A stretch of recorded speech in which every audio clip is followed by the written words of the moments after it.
Ngayon dahil kasi binayaan po tayo ng Diyos na mabigyan po tayo at yung mga rich countries were touched na talagang mai-release po yung mga ibang vaccine po natin.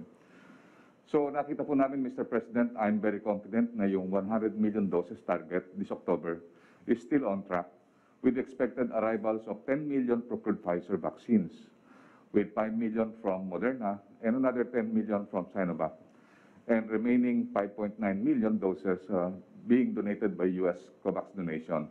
Noong mga weekend po, kasama ko po si ating Charge d'Affaires, si Madam Heather. Talaga po napakasipag niya kahit na gabi at saka talagang late na po ng gabi po, sumasama po sa atin at tumatanggap po ng mga vaccine po natin. And then yung arrival po ng U.S. COVAX donation this month is very, very significant.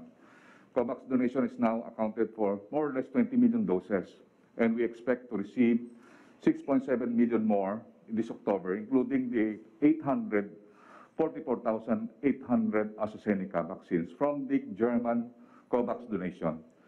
So yun po ang ating binibigay po sa atin ng US COVAX donation, sir. And then I was informed also by Madam Heather na nagbigay po ang US ng 1.9 billion na ating gagamitin sa COVID response.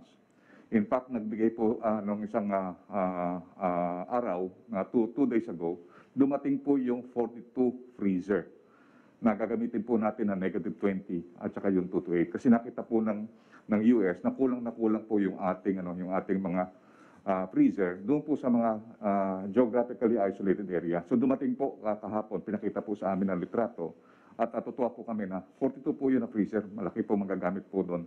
42 na mga municipalities ang pwede pong gumamit po noon, Mr. President. Next slide, please. Sir, as of October, na-report na po ito, 46 million doses na po ang ating na-administer, with 24.5 million Filipinos already received the first dose, and almost 22 million are now fully vaccinated from our targeted population. Sir, we have enough supply kasi ang ating pong stockpile sa ngayon is 31 million doses. Ito pong 31 million doses po ito, more than 1.5 month po natin gagamitin po yan. And then we will calibrate po yung vaccination program po natin, and also we will modify our critical timelines in consideration of the following. Our experience with the different variants, nakatingin po tayo ng Delta at saka po yung UK variant. And also, sabi po ng mga expert, in order to achieve yung effective population protection at saka po yung herd immunity, kailangan po iangat po natin ng 80